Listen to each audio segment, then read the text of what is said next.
आता एक नजर टाकणार आहोत मुंबई आणि पुण्यातल्या न्यूज टॉप 9 वर।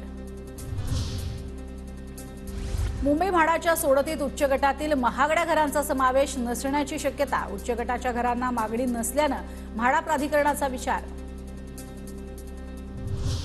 मुंबई महापालिकेकडनं मार्चच्या एकाच महिन्यात तब्बल 2425 कोटींची वसुली। आजपर्यंतच्या इतिहासात एकाच महिन्यात केलेली ही विक्रमी वसुली। मुंबईच्या पालिका रुग्णालयात लवकरच झिरो प्रिस्क्रिप्शन मोहीम राबवण्यात येणार। औषध गोळ्यांसह विविध प्रकारच्या 5000 वस्तू रुग्णालयामध्ये उपलब्ध केल्या जाणार।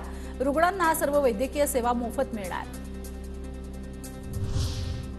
मुंबईमध्ये नालेसफाईच्या कामावर बारीक लक्ष ठेवलं जाणार। कंत्राटदारांकडून नालेसफाई योग्य पद्धतीने होत आहे की नाही हे तपासण्यासाठी सीसीटीव्ही कॅमेऱ्यांची मदत घेतली जाणार।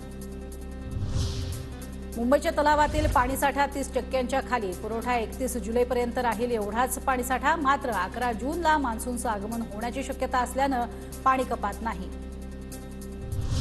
पुण्यातील पवना धरणात 15 जुलैपर्यंत पुरेल इतकाच पाणीसाठा। बाष्पीभवनामुळे पाणीसाठ्यात घट।